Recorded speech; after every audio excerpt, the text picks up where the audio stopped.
Okay, students, we are concerned with the topic inheritance and variation. In the inheritance and variation, you have already studied about the Mendelian inheritance. Mendelian inheritance is taught by the Sadapule assessor.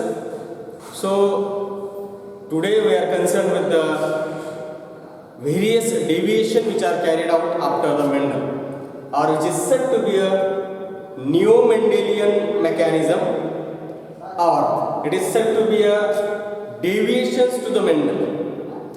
Mendel has given various laws. Mendel has provided us the experiment conducted on the sweet pea plant. Whatever Mendel has studied, it is on the plant that is called as sweet pea, which consists the 7 pair of contrasting characters. In those 7 pair of contrasting characters, each and every trait is carried by a single gene. प्रत्येक trait हा single जीननी carry केलेला होता. Single gene मध्ये 2 अलील बघायला मिळाले आपल्याला. Best example, stem height in the sweet pea plant which consists 2 alleles for a single gene, one which is provided with the trait that is tallness, another is provided with the trait that is dwarfness.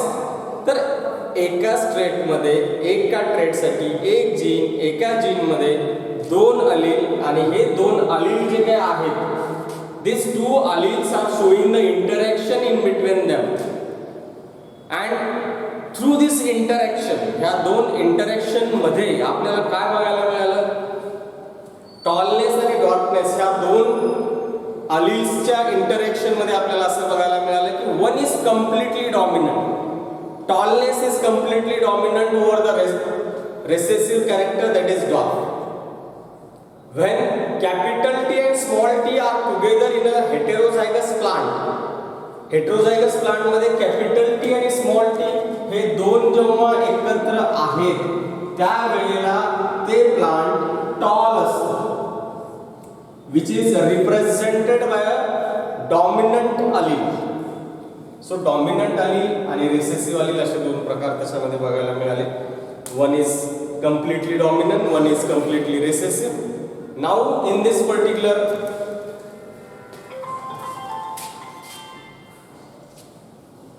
we are studying the next, which is not as like this.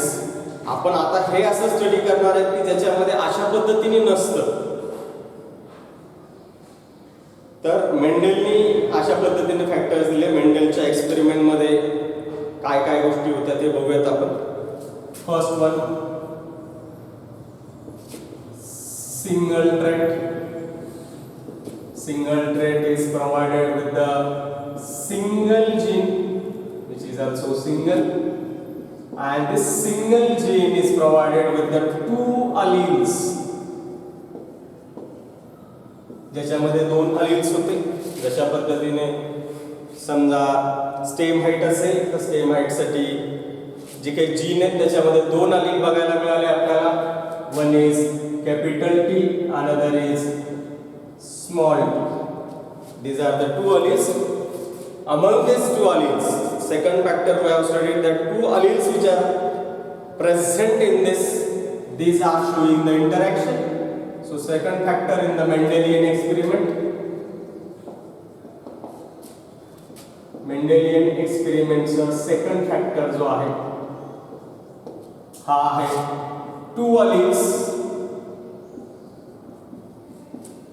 of same gene showing interaction.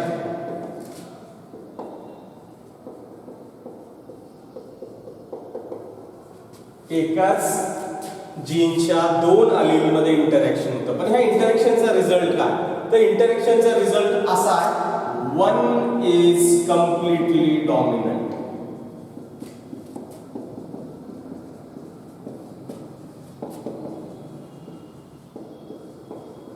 Over other. एक अलील हा दुसऱ्या अलीलवर completely dominant आहे. टॉलनेसचा gene असेल तर डॉर्कनेसचा gene स्वतःला express करू शकत नाही. किंवा टॉलनेसचा अलील असेल तर डॉर्कनेसचा अलील स्वतःला एक्सप्रेस करू शकत नाही, that is called as completely dominant.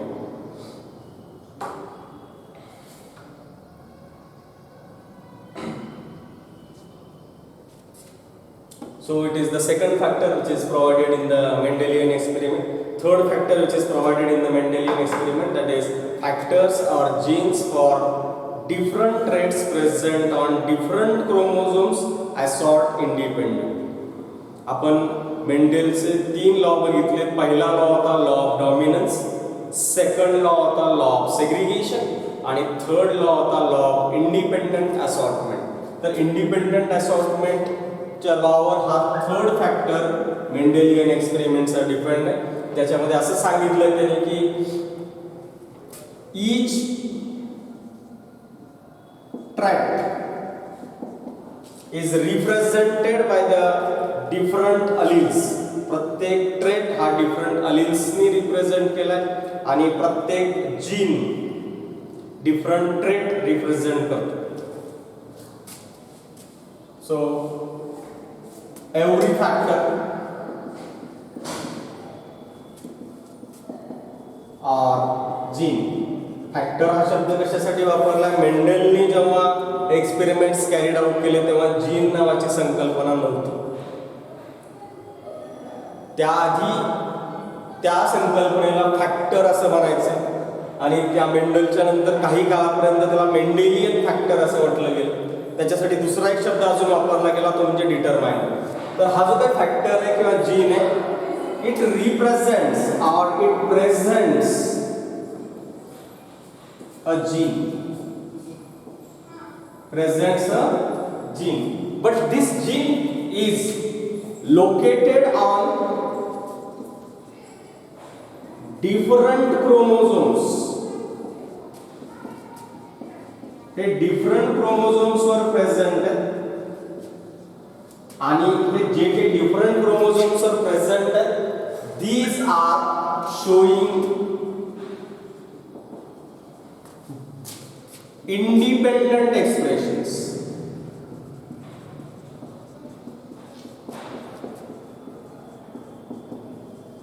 आता हे इंडिपेंडंट एक्सप्रेशन्स दाखवतात हे आपण इंडिपेंडंट असॉर्टमेंट मध्ये स्टडी केलं होतं. तशा पद्धतीने दोन कॅरेक्टर आपण मेंडेलियन इनहेरिटन्स मध्ये जेव्हा डायब्रिड क्रॉस कन्सिडर केला, डायब्रिड क्रॉस मध्ये आपण असं स्टडी केलं की one is yellow green, that is seed color, another is seed shape, that is round and wrinkled. So seed color and seed shape, these two characters we have considered together in the diabrid cross, but expression of each character, that is seed color and seed shape, was independent. तुम्ही जर त्याच्यामध्ये dihybrid क्रॉसचा ratio बघितला तर dihybrid क्रॉसचा ratio आपला 9:2, 3:2, 3:1. But individually if we consider the ratio of each character in the diabrid cross, that is always and always 3:1. While seed shape is not dependent on the seed color, or seed color is not dependent on the seed shape, so its expressions are independent. त्याचे expression जे काय आहेत ते independent. हा आपला रिव्हिजनचा part झाला. आता आपण ऍक्च्युअल कंटेंटला सुरुवात करूयात की आपल्याला काय स्टडी करायचं. सो थोडक्यात तुम्हाला सांगितलं की मेंडेलियन एक्सपेरिमेंट्स कशा पद्धतीने कॅरीड आउट केले. तर त्याचे हे 3 महत्त्वाचे फॅक्टर आहेत: single trait, single gene provided with the 2 alleles, 2 alleles of same gene showing the interaction. आणि ह्याच्या इंटरॅक्शनचा रिझल्ट काय, तर one is completely dominant over the other. एक पूर्णपणे दुसऱ्यावर डॉमिनंट. एक कॅपिटल टी असेल आणि टी स्मॉल टी सोबत असेल तर कॅपिटल टी एक्सप्रेस होणार, स्मॉल टी एक्सप्रेस होणार नाही, त्याला म्हणतो आपण डॉमिनन्स. आणि त्यानंतर तिसरा फॅक्टर जो मेंडेलियन एक्सपेरिमेंट मध्ये आपल्याला बघायला मिळाला तो म्हणजे एव्हरी फॅक्टर और every gene presents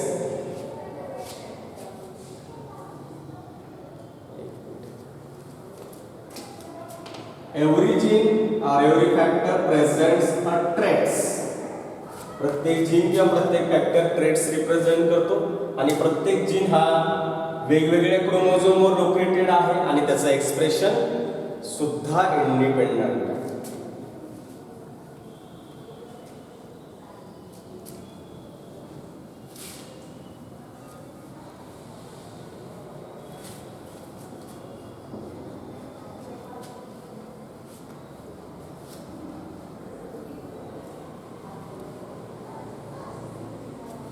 Okay, start with the next content. Next content is concerned with the neo-Mendelism. What is neo-Mendelism? Let's see what is neo-Mendelism. Neo means new to the Mendel, or which is studied after the Mendel, or it is also called as, ह्याला दुसरं एक नाव म्हणता येईल आपल्याला, as it is being carried out after the Mendel, or it is being studied after the Mendel, it is called as post Mendelian genetics.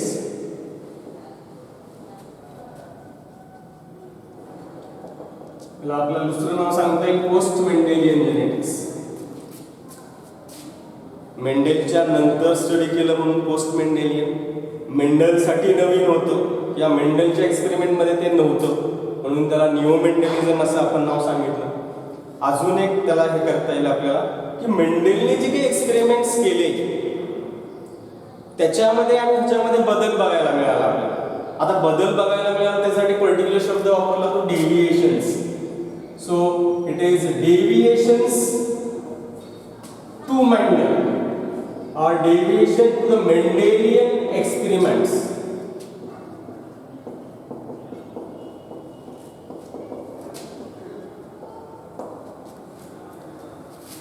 आपण मेंडेलची biography study केली. Mendel was born in the year 1822.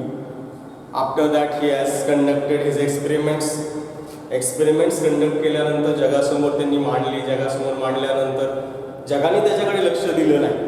त्यानंतर त्याचे 3 विद्यार्थी त्याच्या मृत्यूनंतर त्यांनी study केलं ते, आणि त्या 3 विद्यार्थ्यांनी ते जगासमोर मांडलं. जगाने त्याला ॲक्सेप्ट केलं. ॲक्सेप्ट केल्यानंतर मग जगामध्ये वेगवेगळ्या लोकांना याबद्दल उत्सुकता निर्माण झाली की जेनेटिक्स नावाचा प्रकार काय असतो, किंवा हे जे काही मेंडेलनी फॅक्टर्स सांगितलंय, डिटरमायनर सांगितलंय, हे नेमकं काय आहे, कसं वर्क करतं. मेंडेलनी स्वीट पी प्लांटमध्ये हे वर्कआउट केलं, एक्सपेरिमेंट्स कॅरीड आउट केले. पण इतर शास्त्रज्ञांनी तोच कन्सेप्ट दुसऱ्या प्लांट्समध्ये, दुसऱ्या ॲनिमल्समध्ये स्टडी करण्याचा प्रयत्न केला. आणि प्रयत्न केल्यानंतर त्यांना असं जाणवलं की सगळ्याच ऑर्गॅनिझममध्ये हे जे काही एक्सप्रेशन्स आहेत, एक्सप्रेशन सारखे नसतात.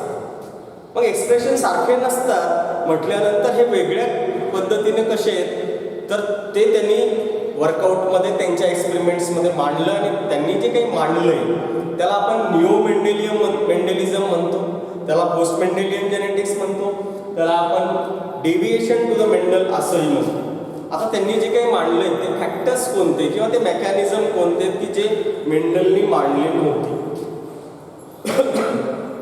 तर वेगवेगळ्या रिसर्चरनी, शास्त्रज्ञांनी जे काही मांडलंय ह्याच्यामध्ये त्यांना 2 फॅक्टर्स बघायला मिळाले.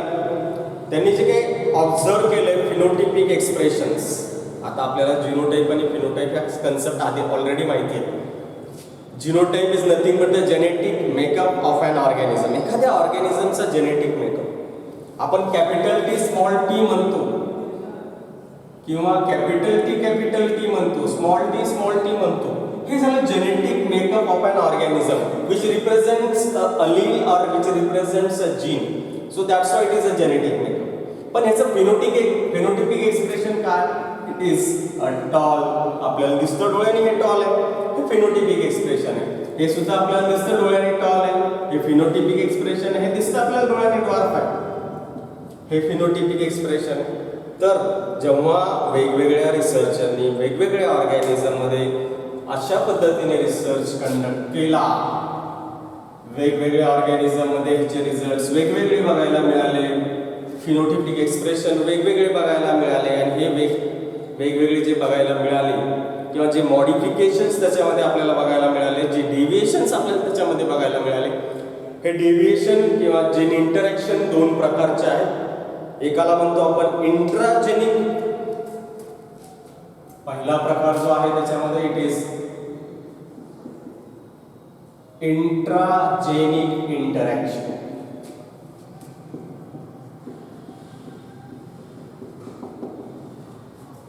दुसरा प्रकार जो आहे इट इज इंटरजेनिक इंटरॅक्शन. आता ह्या दोघांमध्ये नेमका फरक काय, इंट्राजेनिक मध्ये आणि इंटरजेनिक मध्ये? Intra inside, inter in two different, दोन ह्याच्यामध्ये आणि एकाच ह्याच्यामध्ये, असा जो काही फरक आहे त्याला आपण म्हणतो इंट्राजेनिक आणि इंटरजेनिक. इंट्राजेनिक इंटरॅक्शन जे काही असतं तर आपल्याला माहिती आहे की एका जीनसाठी दोन अलील आहेत. One gene consist two allele. Suppose that gene for the stem height consists two alleles. One is capital T allele, another is small t allele. That is allele for the tallness, allele for the darkness. असे जे काही एकाच जीनसाठी एकाच ट्रेटसाठी असणाऱ्या दोन alleles जे काय आहेत त्या दोन अलील्स मध्ये जर इंटरॅक्शन होत असेल तर त्याला म्हणायचं intragenic. Intragenic interaction is nothing but the two alleles interaction between two alleles of same gene.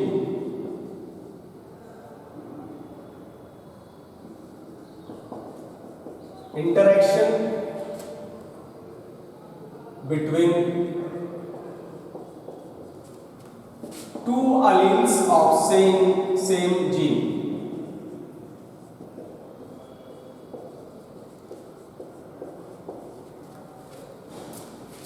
जी काही एकाच कॅरेक्टरसाठी एकाच ट्रेटसाठी असणारे दोन अलील्स आहेत एकाच जीनचे, त्याच्यामध्ये जे इंटरॅक्शन होतं त्याला म्हणायचं आपण intragenic interaction.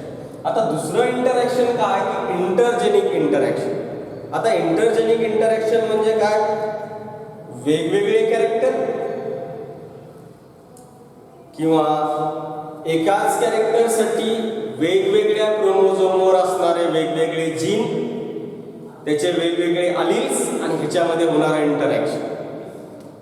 So intergenic interaction occurs between alleles of different genes. So it is interaction between alleles of different gene. This different gene may present on different chromosome or same chromosome. So interaction between alleles of different gene present on same or different chromosomes. एक तर एकाच क्रोमोझोमवर असतील किंवा ते वेगवेगळ्या क्रोमोझोमवर असतील, पण त्याच्यामध्ये जे काही इंटरॅक्शन बघायला मिळतं आपल्याला ते इंटरॅक्शन म्हणजे इंटरजेनिक इंटरॅक्शन. ह्या कन्सेप्ट दोन फार महत्त्वाच्या आहेत. आपण जो काही न्यू मेंडेलिझम कन्सेप्ट स्टडी करणार आहोत किंवा पोस्ट मेंडेलियन जेनेटिक्स स्टडी करणार आहे त्याच्यामध्ये हे दोन फॅक्टर महत्त्वाचे आहेत. एकाच कॅरेक्टरसाठी जे काही दोन अलील्स बघायला मिळतात, ह्या दोन अलील्स मध्ये इंटरॅक्शन जर झालं तर त्याला म्हणायचं इंट्राजेनिक इंटरॅक्शन.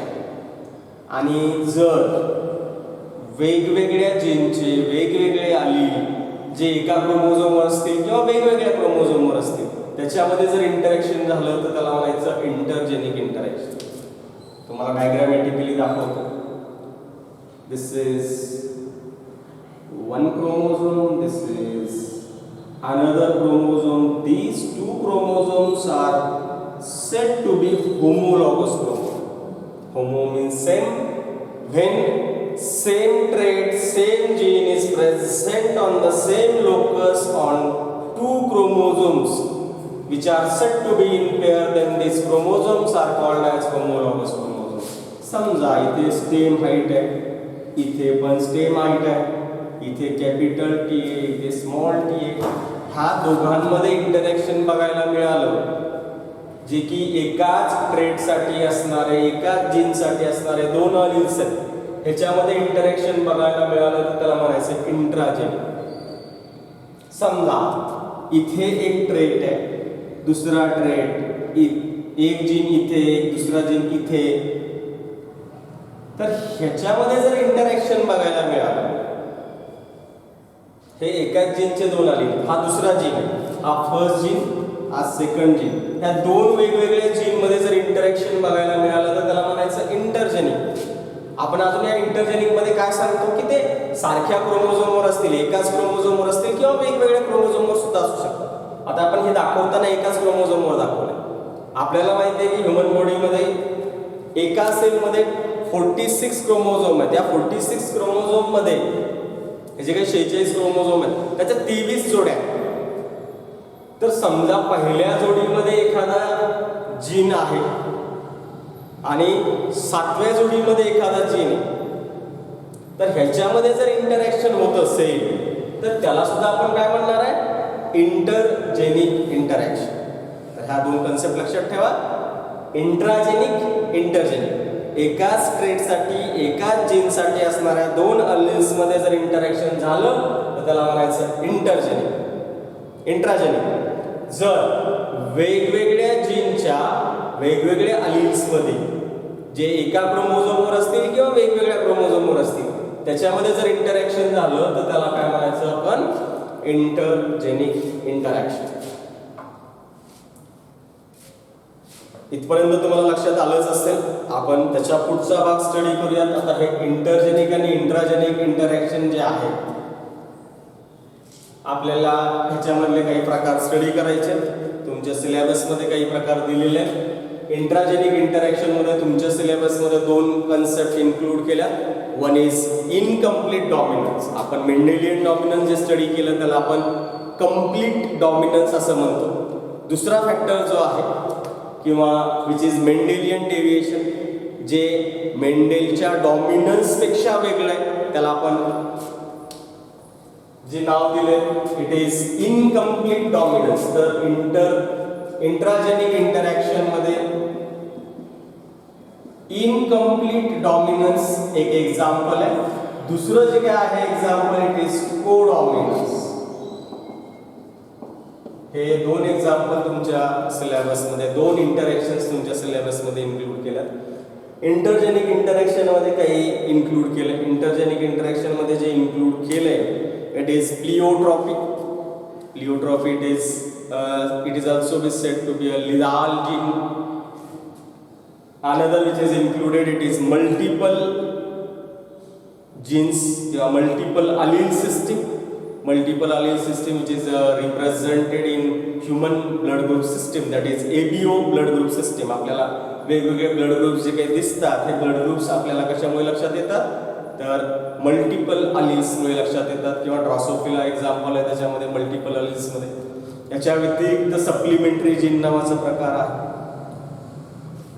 त्याच्या व्यतिरिक्त polygenic inheritance and all these factors, supplementary gene, complementary gene, polygenic inheritance, epistasis, pleiotropy, all these concepts are concerned with intergenic interaction.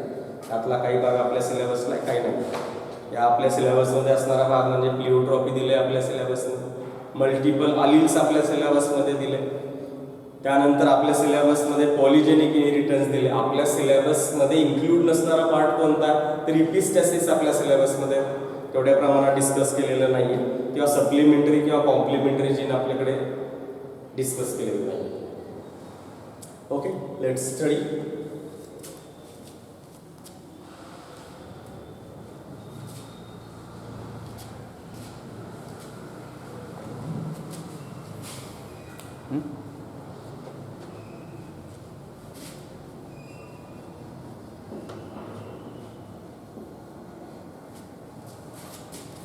किती होतं?